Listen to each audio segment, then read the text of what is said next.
If you're expecting the viral sensation Fourth Wing to be my best read of the year so far, you need to stick around because you will be surprised as it didn't even made it into the top 10. So today, out of the 44 fantasy books that I read so far, we're gonna see the top 10 reads, those that were the best for me, so that hopefully you can find here your next 5-star read. And let's start with 2 honorary mentions. The first one is Tomorrow and Tomorrow and Tomorrow, and it is here because it is not properly a fantasy book, but I really enjoyed it. It has been pitched as perfect for fans of Ready Player One, and although I agree that you will enjoy it if you liked the video games theme, it is not really this fantasy world nor a great adventure, and it will mainly follow these different video game designers and their lives, and it had something that really obsessed me about it. Every time that I read it, that night I dreamt about this book. So it is something that is slow,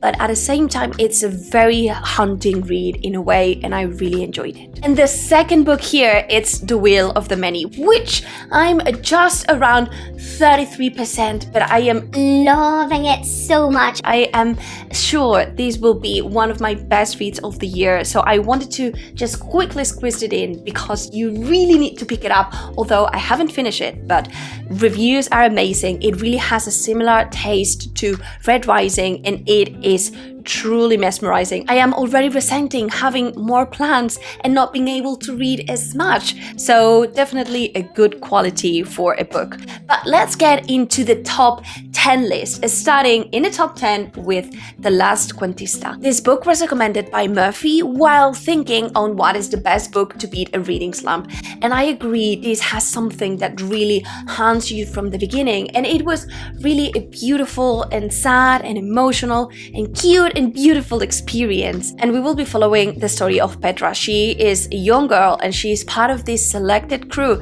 that is going to go to space, and she's determined to be the last Quantista, so the last storyteller.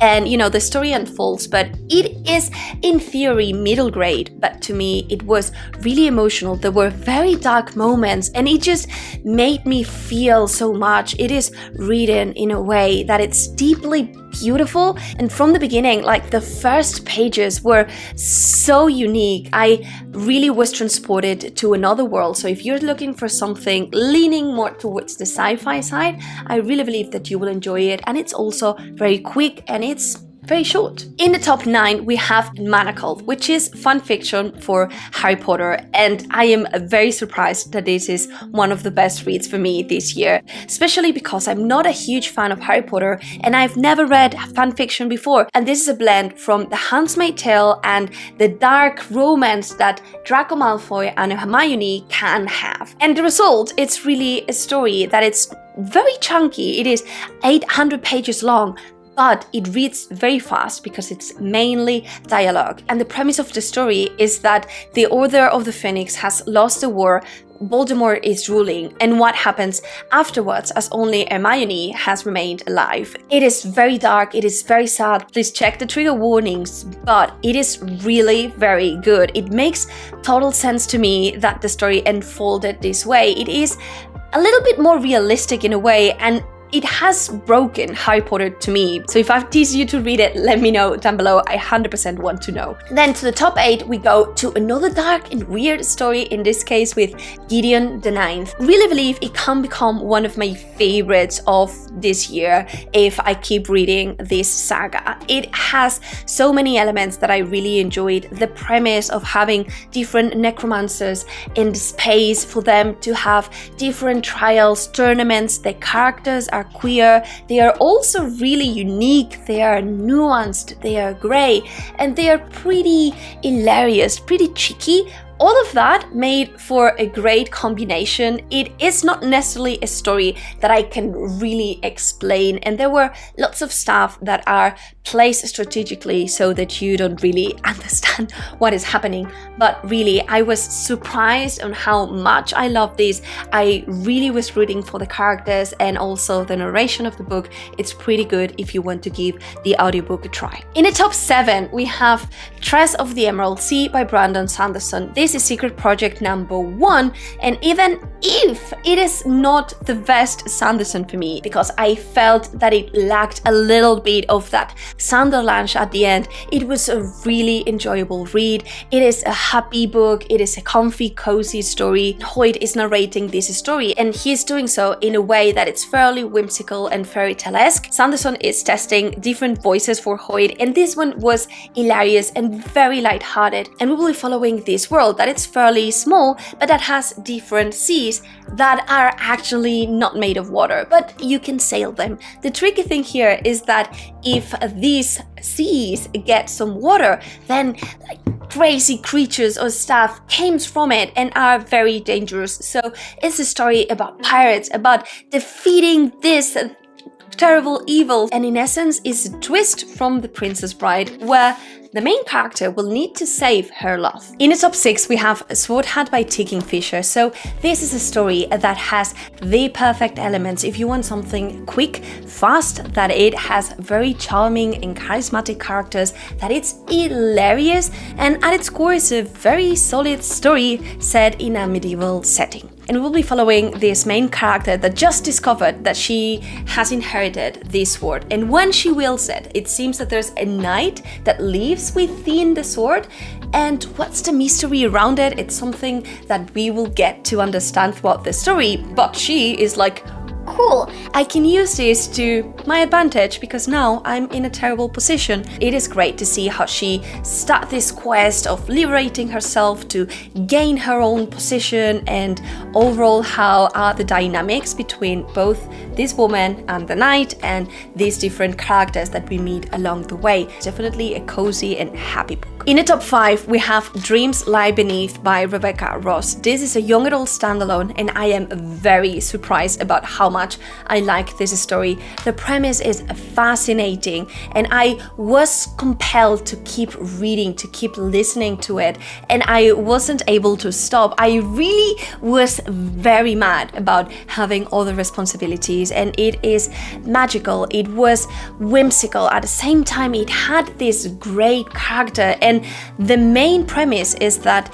in this land that has been cursed, it seems that every new moon, the nightmares that the people has had can come to reality, and they don't know which one can come. So as a result, there's these different roles that have emerged, and especially the wizards, and they have this mission of writing down every nightmare that the people has so that they can be prepared if one of those nightmares come. And I found that idea so incredible. It was very Neil Gaiman, and I really had something with this story. It turned out into something slightly predictable by the end, but I was so in love with everything. I really recommend if you want something that it's unique, that it's creative. It's also very Stephanie Garber in my opinion. And in the top 4 we have The Elements of Cadence, also by Rebecca Ross. In this case, I really enjoyed this duology, and it is fantastic. It is adult fantasy, and it has something that it will just make you obsessed with this story from the beginning. It is set in Scotland, in this isle that it's divided into. It seems that girls are missing, so one of these main characters will need to come back, help discovering what is happening,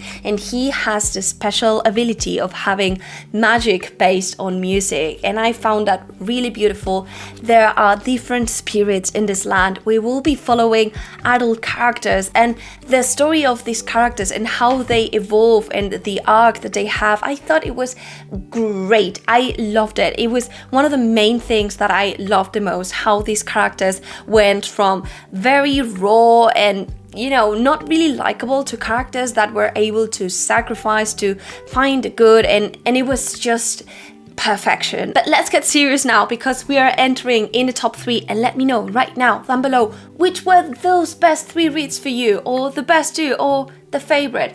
In the 3rd position, we will have Ship of Magic by Robin Hobb. I was not really a fan from Hobb. I tried and failed before loving her stories, and this one really made it for me, to the point that now that I'm reading all the stuff afterwards, I'm like, not really the quality. Again, until I found The Will of the Many, which is fantastic, but it is outstanding. The setting, it's piratey, everything will happen at sea, and we will have these different characters all of them are horrible, and all of them have something that make you root for them. It is very well crafted. For the lovers of hope, there's nothing new that I can say here. She has special power crafting characters. She knows people in a way that it's terrifying. I read these characters and I was like, yes, this is really something that can happen. Like, those reactions are realistic, are things that I can really understand and sympathize about. It was phenomenal.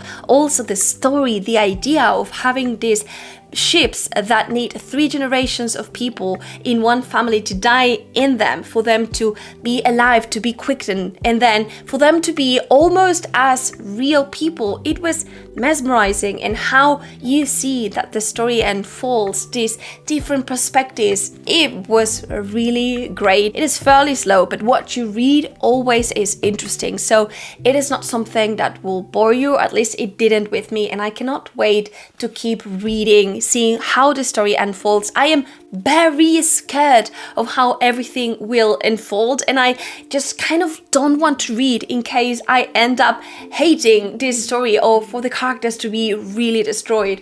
But nonetheless, it is fantastic, and I will continue like right after with book 2. In the top 2, we have Jade Legacy, which is the 3rd book and the conclusion in the Greenbone saga by Fondly. So this is my favorite concluded trilogy of all times. It is phenomenal, and this installment really made it. It is fairly different to the other 2 books, and it is great for it. We will get to see the aftermath really of the war that we are starting to see in book 1, and that it unfolds. For those that you haven't read it yet, this is an urban fantasy story that will mainly follow these 2 bands that are fighting for the control of the Jade, and Jade here allows people special powers.